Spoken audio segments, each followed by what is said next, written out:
Qu'est-ce qu'une onde électromagnétique? Question que chacun doit être amené à se poser aujourd'hui, dans un monde où les nouvelles technologies utilisent de plus en plus ces ondes invisibles. Un monde sans fil est une exposition itinérante conçue par l'Association bretonne pour la recherche et la technologie, en collaboration avec la Fondation Santé et Radiofréquence. Alors le but de cette exposition c'est essayer de donner en fait de la matière à une chose qui n'a pas de matière. Les ondes, ça fait peur parce qu'on ne les voit pas, on ne sait pas ce que c'est, etc. Donc on va expliquer ce que sont les ondes. Et les ondes, c'est un domaine extrêmement vaste. Ça, c'est une première chose. La deuxième chose, c'est d'essayer de montrer sur l'objet qui est le plus utilisé, à savoir les applications téléphoniques ou le Wi-Fi, etc. Eh bien, c'est essayer de montrer comment ça marche côté ondes, comment les mesure-t-on, comment réagissent-elles dans certains milieux. Pourquoi est-ce aussi difficile de les mesurer? 10 minutes. Là, je suis toujours en communication, hein, mais vous voyez que la diode ne s'allume plus parce que la puissance donc, a diminué.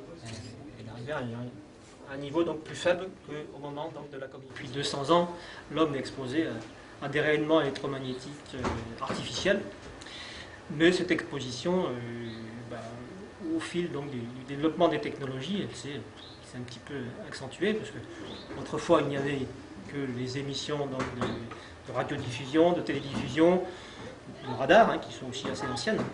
Mais depuis quelques années, il y a de nouveaux services qui utilisent d'autres bandes de fréquences, donc qui nous exposent à d'autres rayonnements électromagnétiques, la téléphonie mobile, le Wi-Fi, puis toutes les applications à venir, WiMAX et autres. Nombreux sont aujourd'hui les systèmes électroniques et de communication sans fil. Afin de limiter notre exposition aux ondes radio, les pouvoirs publics ont pris un certain nombre de dispositions. Ces valeurs limites sont définies par une instance scientifique internationale et indépendante. Parmi ses responsabilités, l'agence a aussi une responsabilité importante de veiller au respect des niveaux d'exposition du public aux champs électromagnétiques. Donc c'est assez réglementé dans tous les pays, y compris en France. Et c'est assez réglementé sur des chiffres qui ont été retenus par l'Organisation mondiale de la santé. Et donc l'exposition accompagne l'action de l'agence pour mieux faire comprendre au public de quoi on parle, parce qu'il y a souvent des incompréhensions sur ce que c'est que les ondes, ce que c'est que le niveau, pourquoi le niveau dépend de la fréquence, pourquoi il y a une limite qui est en France de 60 volts par mètre et en Italie ou en Suisse de 6 volts par mètre, est-ce qu'on parle de la même chose, etc. Donc l'exposition accompagne notre action de communication sur l'ensemble du phénomène radiofréquence. Qu'est-ce que c'est? Notre exposition au rayonnement électromagnétique n'est pas toujours constante, puisqu'elle dépend de deux facteurs essentiels, c'est-à-dire la puissance de l'émetteur.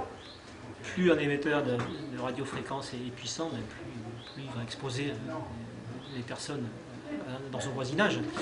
Et puis l'autre facteur, c'est la distance. Une des propriétés importantes donc, de ces rayonnements électromagnétiques, c'est dès qu'on va s'éloigner de ces émetteurs, l'énergie reçue va être fortement diminuée. Donc, plus on se trouve loin d'un émetteur de radiofréquence, moins on se trouve exposé. Quels effets sur la santé peuvent avoir ces ondes invisibles? Réponse prudente de Martine Ours, médecin épidémiologiste. Alors, au niveau expérimental, il y a eu beaucoup de choses de faites, avec des études qui sont souvent rassurantes, mais peut-être qu'on n'a pas encore tout inventorié, c'est-à-dire qu'il y a peut-être bien des mécanismes qui n'ont pas été travaillés, qui n'ont pas été recherchés. Par exemple, peut-être les expositions chroniques n'ont pas encore été assez testées. On a fait surtout des expositions aiguës, pour voir les effets aigus, je dirais. Alors au niveau épidémiologique, c'est-à-dire au niveau des études qui s'intéressent directement à l'homme, là c'est beaucoup plus difficile parce qu'il faut attendre pour voir apparaître des effets possibles, il faut attendre du temps. Il faut que le temps passe et que les maladies puissent se développer. Or, par définition, par exemple un cancer, ça met 10, 15 ans, 20 ans, suivant les cas. Et la téléphonie mobile n'a jamais dans notre pays que 15 ans. Donc on commence tout juste à voir apparaître des études et à pouvoir à leur accorder une confiance, sachant que peut-être ça peut être des effets encore à plus long terme. Par exemple, si ça a des risques sur les maladies neurologiques dégénératives, là ça sera seulement dans 30 ou 40 ans qu'on aura peut-être quelque chose. Donc on est vraiment dans un état de vigilance scientifique pour s'assurer qu'on repérera les choses si jamais il y a quelque chose qui se passe. On va traduire ces ondes par un signal sonore. Cette exposition, à travers des éléments très visuels, maquettes, manipulations, appareils de mesure, présentations multimédia et vidéo, nous permet de faire le point sur les ondes radiofréquences. En fait, on est quand même aligné. Les États-Unis sont très proches, les limites aux États-Unis sont très proches des nôtres. C'est les mêmes en Allemagne, c'est les mêmes en Angleterre, c'est les mêmes dans quand même une grande majorité de pays européens.